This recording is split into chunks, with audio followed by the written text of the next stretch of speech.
That's when this parking lot was filled with police, crime scene tape, and first responders all responding to that deadly shooting. This bus right here, this is actually what they're using as the plane. If we take a walk around, you can see all the first responders responding to the people that were on the plane when it crashed. In just a few hours, former Morgan County Sheriff Anna Franklin will climb these stairs, walk through that door, and then head into a courtroom where she will learn her sentence. And I can still smell the smell of smoke in the air. I can also hear that smoke detector still going off inside of the home. I want to quickly take you through the scene, what this looked like when I first got here. Now, if you take a look at this house right over here, that car that was part of the crash actually ended up in the side lot of this home. What I can tell you right now is when I first arrived here on scene, this is over at Meadowbrook and South Parkway. I could tell that there were two separate scenes. There was a set of officers down right at Meadowbrook and Parkway. And you can't see very well because it's still dark out here, but there's still police lights flashing and there's still crime scene tape up around the area. I'm at the Limestone County Board of Education in their parking lot, and there's a sign that says reserved for superintendent, but this parking space is vacant as the school board works to find a permanent person to fill the open position. Can you tell everybody who you are? Harry Potter.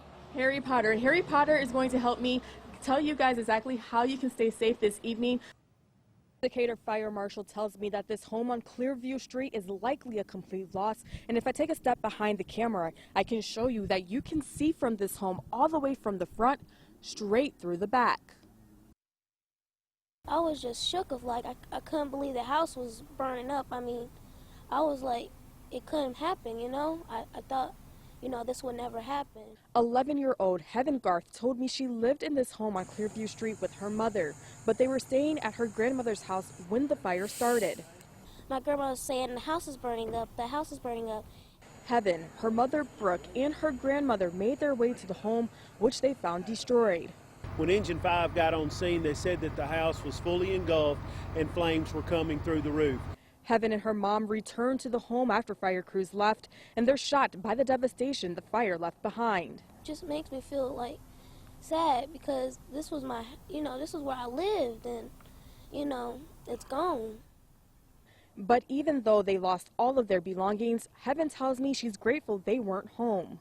I was blessed that we wasn't here because if we was here, my mom wouldn't be able to get out and the entrance would have been like burning down. We couldn't get out and I'll be the only survivor probably. And at this time, the Decatur Fire Marshal tells me that they do believe that fire started in a back corner of the home in a utility area, but right now they are still investigating to try to find exactly what caused that fire to start. Reporting in Decatur, Rodneya Ross, Way 31 News. 1.2 seconds is all it took for the Jettison motor to fire up. That's so fast that if you blink, you'll miss it.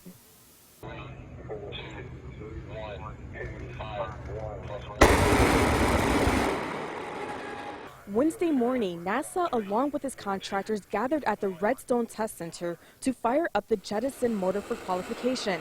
The Jettison motor is the only one on the Orion launch abort system that fires on every mission. And this is one critical element that takes the first part of the vehicle, the launch abort system, and leaves it on the Earth so that the other aspects of the vehicle can go forward into deep space. The LAS will protect astronauts if a problem arises during launch by pulling the spacecraft away from a failing rocket. Wednesday's test was all about keeping astronauts safe and getting the motor ready for spaceflight. Orion's getting really close to getting us forward to the moon so we can get onto Mars. One fascinating aspect of the test is that Wednesday is the last time the Jettison motor will be fired up on Earth. The next time that it is fired is on Artemis 1 next year, and it's going to be, you know, testing itself in the higher upper parts of the atmosphere and doing its job to remove the launch abort shroud from the crew module. That unmanned mission is scheduled for late 2020, with the manned mission scheduled for 2022. The White House set a goal of sending the first woman and the next man to the moon by 2024.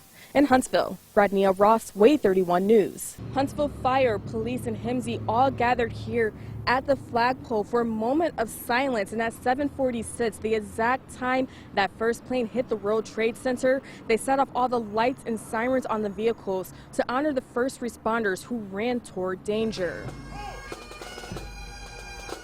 When I came into duty, the first plane had just hit the first tower, and I stood there with a captain that I was relieving for the day, and the second plane hit. Chief Mac McFarland remembers the September 11th attacks clear as day, and that's why he came up with the idea to have a ceremony every year to remember those who lost their lives. That day in New York, you could hear nothing but sirens of all responding units.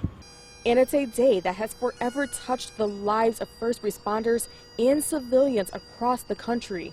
Captain Mike Izzo with the Huntsville Police Department is from New York and even used to work for the New York Police Department. Izzo was a sergeant here in Huntsville when the attacks happened, but his mom still lived in New York and called him before the first tower came down.